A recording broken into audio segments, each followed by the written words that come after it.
శ్రోతలకు స్వాగతం. సంస్కృతి ఛానల్లో భాగంగా ఈరోజు శరీర శుద్ధి, స్వచ్ఛమైన వస్త్ర అలంకరణ వాటి గురించి చర్చించుకుందాం. పూజ అర్చనలకు శుచి శుభ్రతలు చాలా ముఖ్యం. దీని వలన మనకు స్వస్థత చిక్కి శారీరక ఆరోగ్యము చేత మనస్థిమితం ఏర్పడుతుంది. మనస్థిమితం ఏర్పడినప్పుడే పూజార్చనలు ఫలిస్తాయి. ఉపాసనకు మన శరీరములు ప్రశాంతముగా శాంత స్వభావంతో నిర్మలంగా ఉండి ఏకాగ్రత కలిగియుండుట అత్యంత ఆవశ్యకము. శరీరము మలినంగా ఉన్నట్లయితే అది సాధ్యము కాదు. కేవలం శరీర స్నానము చేసి శుద్ధిపరచుకున్నంత మాత్రముననే మన శరీరముపై మలినము పోయి మనలోని ప్రకోపము తగ్గి శాంతము స్థిరత్వము కలుగుతుంది. అప్పుడే మనస్థిమితము కలిగి ఎట్టి ఉపాసనా దీక్షనైనా ఏకాగ్రతతో సాధించగలము. రాత్రింబవళ్ళు శరీరంలోని నవరంధ్రముల నుండి మలిన పదార్థములు బయటపడుచుండును. అందువల్ల ప్రాతః సమయములలో శుచిగా స్నానమాచరించి శారీరక శుద్ధిని చేసుకోవలెను. శారీరక శుద్ధితో పాటు ప్రాణాయామము చేత మనోవాక్కాయ కర్మలు కూడా శుచి అయినన గాని పూజార్చనలు ఫలించవు. జప హోమాది కర్మలకు, దైవ పితృకార్యములకు శారీరక స్నానమాచరించుట చేతనే అధికారము కల్గునని తెలియచున్నది. స్థాపద జంగమాత్మక ప్రపంచము యావత్తును శరీరములు హిరణ్య గర్భుడు, విరాట్ పురుషుడు, ఈశ్వరుడు, ఛందస్సులు, జ్యోతిస్సులు, యజ్ఞ మంత్రములు, సత్యము మొదలైన సమస్తము జలములే అని తెలియచున్నది.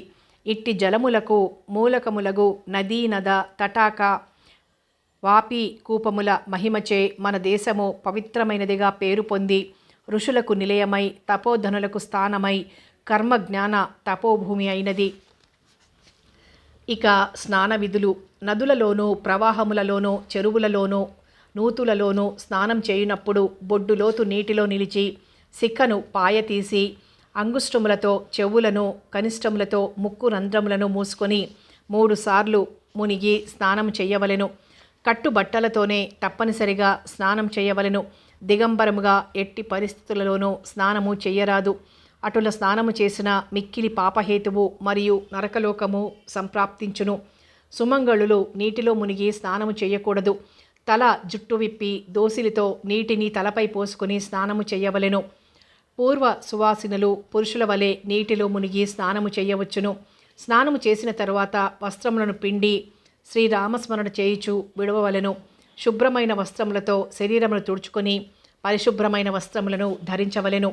అనగా ఆరిన మడి వస్త్రములను గాని ధవళ వస్త్రములు గాని ధరించవలెను. ఆ తరువాత ముఖధారణ చేసుకొని ఆచమనము, సంధ్యావందన, ఆర్ఘ్య ప్రదానాదులు వారి వారి సాంప్రదాయానుసారముగా యథావిధిని ఆచరించవలెను.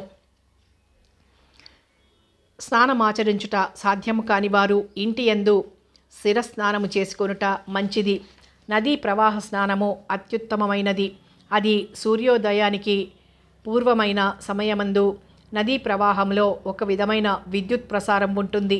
అందువల్ల ఆ సమయంలో స్నానం చేయుట వలన మనకు ఒక విధమైన శారీరక మానసిక చైతన్య శక్తి చేకూరుతుంది.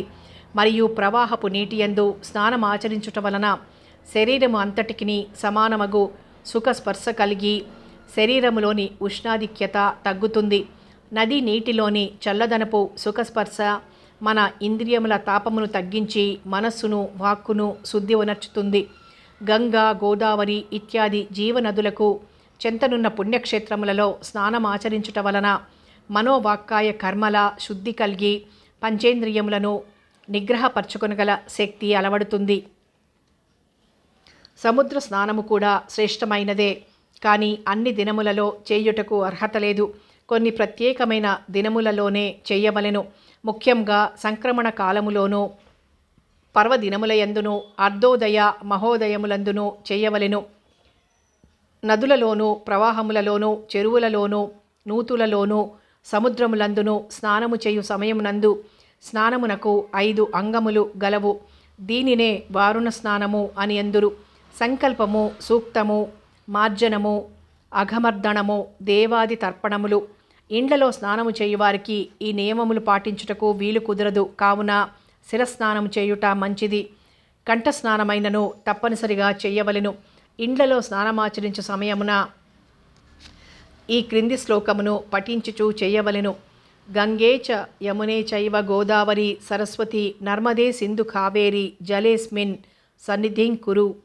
గంగా, యమున, గోదావరి, సరస్వతి, నర్మదా, సింధు, కావేరి సప్త నదుల యొక్క పుణ్యజలములతో స్నానమాచరించిన ఫలితమును నాకు కలుగచేయము అని ధ్యానించవలెను. లేక శ్రీరామ శ్రీరామ అని ధ్యానించుచు స్నానము చేయవలెను. తెల్లవారుజామున 4 గంటల నుంచి 5 గంటల సమయంలో చేయు స్నానము ఋషి స్నానమనియు, 5 గంటల నుండి 6 గంటల సమయంలో చేయు స్నానమును దైవ స్నానమనియు, 6 గంటల నుంచి 7 గంటల సమయంలో చేయు స్నానము మానవ స్నానమనియు, 7 గంటల తరువాత చేయు స్నానము రాక్షస స్నానమనియు అందరు. సూర్యోదయమునకు పూర్వమే స్నానమాచరించుట అత్యుత్తమము, ఆరోగ్యప్రదము. వివిధ కార్యక్రమములకు చేయబడు స్నానములకు వివిధ నామములు గలవు. అవి 6 విధములు.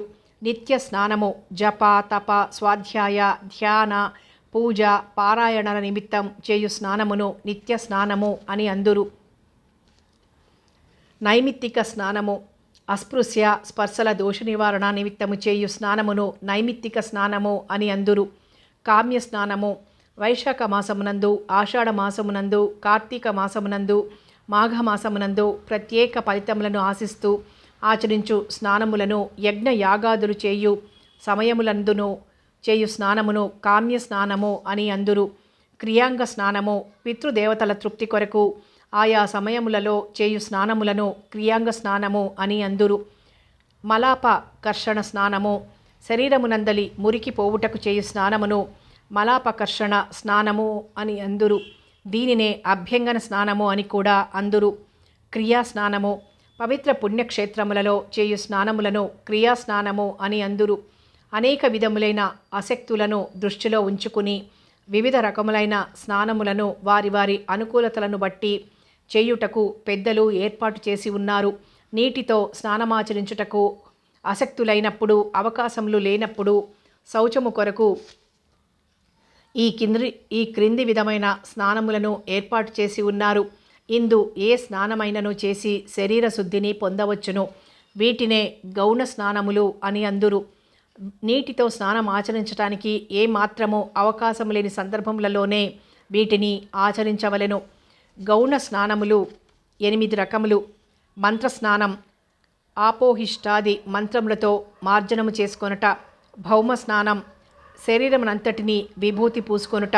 ఆగ్నేయ స్నానం త్రాయుష్యం జమదగ్నే అను మంత్రమును ఉచ్చరించుచు భస్మముతో మార్జనము చేసుకొనుట. వాయువ్య స్నానం గోవుల డెక్కల వలన ఏర్పడిన గుంటల్లోని మట్టితో మార్జనము చేసుకొనుట. దివ్య స్నానం ఉత్తరాయణ పుణ్యకాలమునందు ఎండలో కూడిన వానలో నిలబడియుండుట.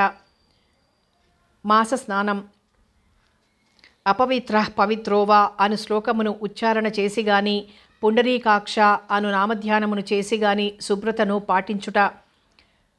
కాపిల స్నానం తడిగుడ్డతో శరీరమునంతటినీ తుడుచుకొనుట. ధ్యాన స్నానం వేద విధుల యొక్క పాదములను కడిగిన జలములతో గాని, తులసి పాదిలోని జలములతో గాని ప్రోక్షణము చేసుకొనుట. ఇక వస్త్ర శౌచ్యము గురించి తెలుసుకుందాం. వస్త్రముల యొక్క శుభ్రత కూడా చాలా ముఖ్యము. శుచి అయిన వస్త్రధారణ వలన పూజ జపములను ప్రశాంతముగా సక్రమంగా నిర్వర్తించగలము. ఆధ్యాత్మిక సంబంధములైన అన్ని కార్యక్రమములకు మడి వస్త్రములను ఉపయోగించుట సర్వశ్రేష్టము. మడి వస్త్రము అనగా ప్రాతకాలమున స్నానమాచరించిన తరువాత అప్పుడు తడిపిన వస్త్రములను ఆరవైచి ఆరిన తరువాత భోజనము చేయకముందే ఆరిన వస్త్రములను తీసుకొని ప్రత్యేకముగా భద్రపరచుకొనవలెను. ఆ వస్త్రములను మరునాడు ఉదయం స్నానానంతరముననే ధరించవలెను. ఈ వస్త్రములను ఇతరులెవ్వరునూ భోజనానంతరము తాకను గాని తాకరాదు. వీటినే మడి వస్త్రములు అందురు. సాయంత్రం పూట ఆరవైచిన వస్త్రములు ఆ రాత్రికే ఉపయోగించవలెను గాని మరునాటి ఉదయమునకు ఉపయోగించరాదు. మడి వస్త్రములు జామున్నర పొద్దెక్కు వరకు ఉపయోగించును గాని ఆ తరువాత ఉపయోగపడవు. ధావళీలు అనబడే వార వస్త్రములు నార వస్త్రములు శుచికి పనికొచ్చును.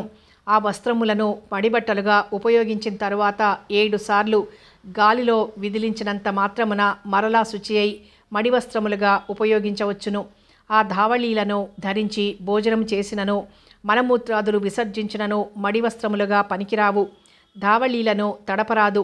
జపానుష్ఠాన పూజార్చనలయందును దైవ పారాయణ కార్యక్రమములకు మాత్రమే ధావళీలను ఉపయోగించవలెను.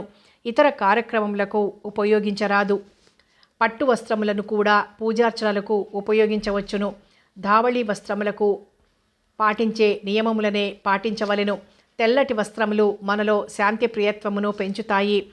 అంచు ఉన్న వస్త్రములనే ధరించవలెను. మన శక్తి భూమ్యాకర్షణ శక్తిచే బాధితము కాకుండా మనము ధరించు వస్త్రములోని అంచు కాపాడును. అందువలన అంచులు లేని వస్త్రములను ధరించరాదు. ఇతరులు ధరించిన వస్త్రమును మడి వస్త్రముగా ధరించరాదు. తడిగా ఉన్న వస్త్రములను ఉపయోగించరాదు.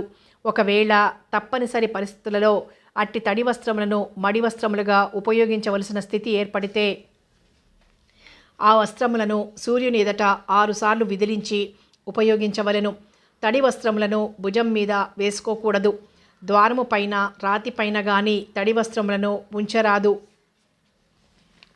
ఇవి వస్త్రముల గురించి, శరీర శుద్ధి గురించి తెలుసుకోవలసిన విషయాలు. మరో మంచి విషయంతో మళ్ళీ కలుసుకుందాం.